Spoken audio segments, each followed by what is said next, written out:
We saw 2 movies this week, but first we're going to start with our favorite, Garbage Day. Garbage Day! This week's Garbage Day was The Disappointments Room.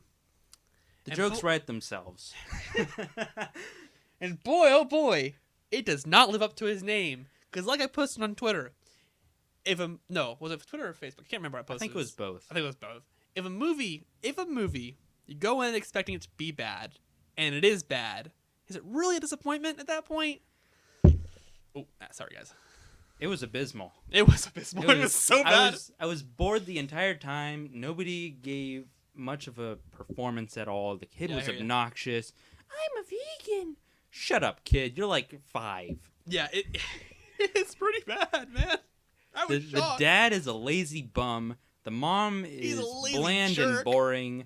The concept is below mediocre. It's like I could see this as a television episode for the Twilight Zone. Not even. Twilight Zone would put more effort into this. Well, like the story as like a concept, I could see this is like you could cut 90% of this movie down, make it to a 30-minute short film. It would have been better, honestly. You know what my big problem with this is? What? Nothing happens. No, nothing. Okay, so I wanted to talk about this. This is a strange film for me because you are sitting through the entire movie going, "Oh my God, is it over yet?" And then when the climax hit, you're like, "Oh, that's it? We're already here? Is it over? It's ending?" I thought there'd be more to this. I thought you're going somewhere with a couple of these things. The movie drags on, but when it ends, it's just done. You know what it is? It's just done. And we discussed like the movie. If it would have killed off, remember guys, this is Garbage Day. There are going to be a lot of spoilers in this film because we spoil Garbage Day. We don't want you seeing it. Don't see it. It's bad. We really don't want you to. Like, save your money. Go see a good movie. If the mom would have killed the son, at least. It would have had something. It would have had some teeth behind it, but it didn't. It had no teeth. It's like nothing of any real consequence happens. She almost kills her son. Well, how she did in the first place shocks me. She gave that pillow what for though? What was it that she had? Was it a knife or was it a hammer? It was a hammer. Was it a hammer or was it an axe? I don't remember. I don't remember. But she's like, it was stupid. Starts smashing down what she thinks was this guy's head.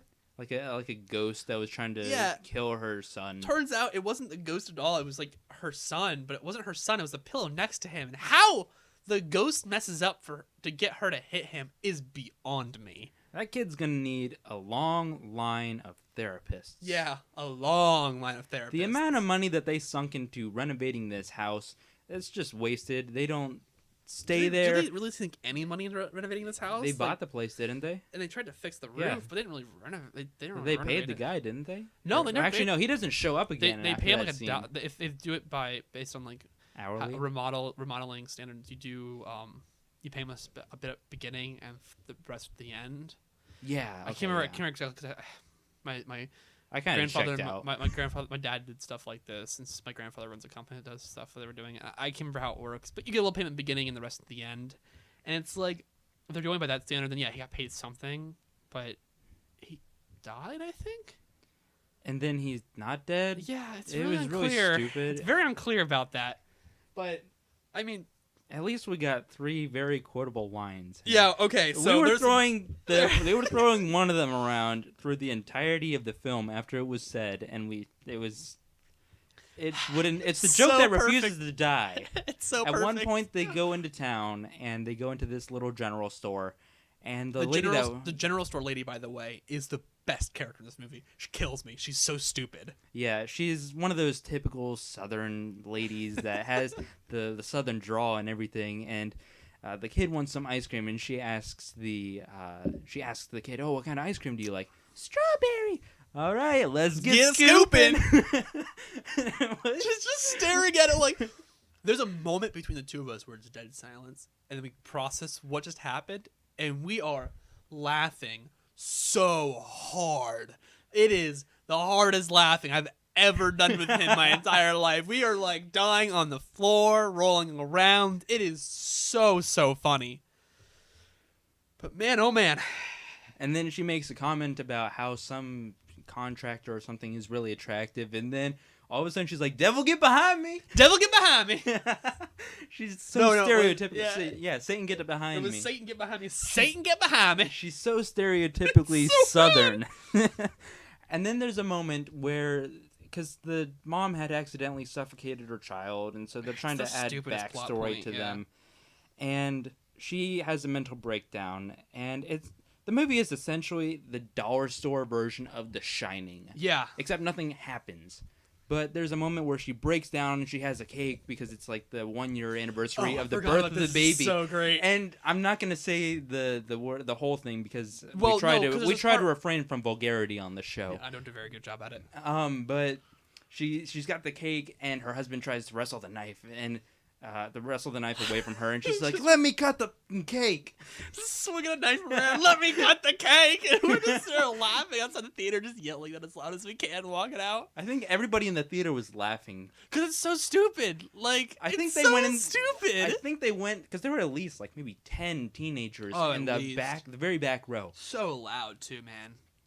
I didn't- think they went in there just to riff the movie. I don't really mind it. I didn't mind it because they weren't super loud, but like when we're trying to watch the trailers, I was curious what the trailers were.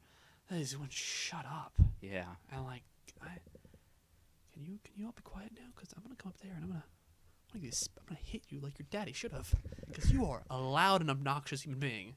But then they quiet down during the movie, and you hear them making jokes. There's a couple of jokes I heard them behind. I'm like, okay, that's pretty funny. I'm not gonna give you that one. That's a good one. You win there. You beat me there. Now, it's hard because, like, on one hand, I want to tell you not to see this movie, and you don't. Don't see this movie. Don't listen to anything I'm about to say. But you should totally see this movie. It's super, super funny. Like, it's so stupid. When it comes out on Netflix, because you know it's going to be on Netflix. It's one of those movies you watch when you're wasted with your friends. Yeah, it's one of those stupid movies. Oh, I'm drunk. I'm going to go watch a stupid movie now. And that's what you do. And it's funny. It's funny for the most part. Yeah. I'm more disappointed by the fact being we actually went and watched it. See, it was than by between the movie itself. Yeah, no, because it was between this and When the Bell Breaks because they both had 0% on Rotten There's Tomatoes. a good chance we're going to see When the Bell Breaks next week. We're kind of up in the air about whether we want to go see that next week or we want to see a movie that's coming out that next week. Now, it depends. There's a particular film coming out next week that we might just go see because it's Jesus exploitation film. I love Christian exploitation or whatever it's called. Christploitation? Christploitation, thank you. I love Christploitation The films jokes because write they're themselves. never. I always see what they're trying to do, but they're never good. Now, say what you will, Passion of the Christ is pretty well done.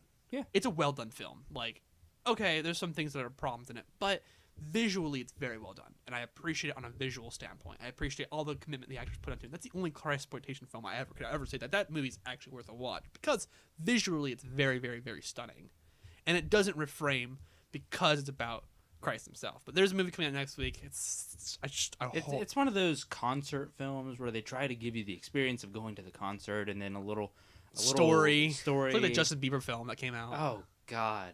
I saw that in theaters. Why? I couldn't help myself. Why did you give him money? I went to see a couple friends of mine, and we were just laughing the whole time. We were just laughing, which is so funny. No one was in the theater, by the way. No one. You're the reason why he's still here. He doesn't make music You're anymore? the reason why he's still here. Thank you for listening to Collectors Coalition, a Magnesium Studios production. If you like what you've heard, be sure to like us on Facebook and subscribe to us on iTunes. We're also available on PodOmatic and Soundcloud. Be sure to follow us on Instagram at Collectors Coalition and on Twitter at Collect Coalition. Stupid character limits. If you want to write in, drop us a line at thecollectorscoalition@gmail.com. For exclusive footage, be sure to check out our YouTube channel. Just search Collectors Coalition. And remember, stay nerdy, my friends.